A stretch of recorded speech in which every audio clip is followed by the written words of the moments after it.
இப்போ நம்ம பண்ண போகிறது கொரியன் ரைஸ் கேக், ஆனால் இந்தியன் ஸ்டைலில் மீன் மேக்கர் போட்டு மிக்சியில் அடித்து வச்சுக்கலாம்.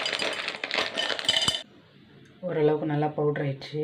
இதுலேயே அரிசி மாவையும் போட்டு அரைச்சி எடுத்துக்கலாம்.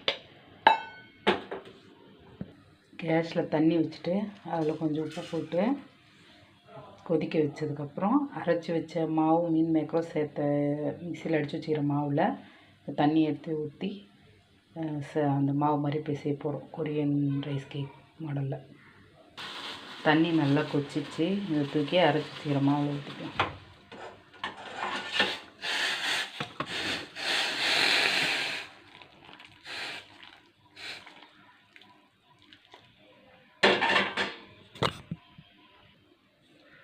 மாவு பிசைஞ்சாச்சு. இதில் கொஞ்சம் லைட்டாக ஆயில் ஊற்றிட்டு அந்த ரவுண்டு ஷேப்பில் தேய்ச்சிட்டு கட் பண்ணி தனியாக வச்சுக்கலாம். மீன் மேக்கர் போட்டிருக்கிறதுனால தண்ணியில் எப்படியும் உப்பும், அதனால் இந்த சைஸாக கட் பண்ணி தனியாக எடுத்து வச்சுக்கலாம். எல்லாத்தையும் இதே மாதிரி செஞ்சு வச்சுக்கலாம். முதல்ல எல்லாம் செஞ்சாச்சு.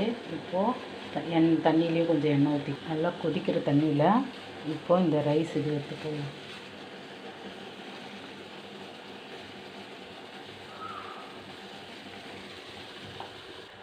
நல்லா கொதித்து எல்லாம் மேலே வந்துச்சு. இப்போ எல்லாத்தையும் எடுத்துடலாம். மிச்சம் இருக்கிற எல்லாத்தையும் போட்டுடலாம். எல்லாத்தையும் போட்டு எடுத்தாச்சு. இப்போ இதை ஃபேன் காற்றுல ஆற வைக்கலாம். கடாய் காஞ்சிச்சு.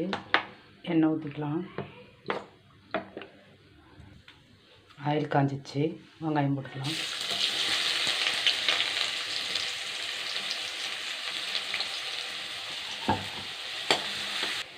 வெங்காயம் நல்லா வதங்கிடுச்சு. இப்போ தக்காளி போட்டுக்கலாம். அரிசி அது பச்சரிசி, கொழுக்கட்டை மாவுக்கு ஆவி கட்டின அரிசியில் தான் நான் இப்போ செஞ்சேன். இப்போ நம்ம கொஞ்சோண்டு கரம் மசாலா போட்டுக்கலாம். வீட்டுக்கு குழம்புக்கு யூஸ் பண்ணுற மிளகாத்தூள் 2 ஸ்பூன்.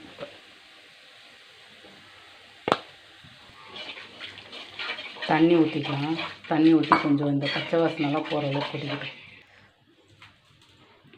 உப்பு தேவையான அளவு மூடி போட்டு கொதிக்க வச்சிடலாம்.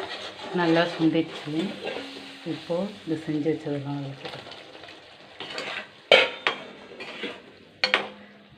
Indian style Korean rice cake. Like பண்ணுங்கள், சப்ஸ்கிரைப் பண்ணுங்கள்.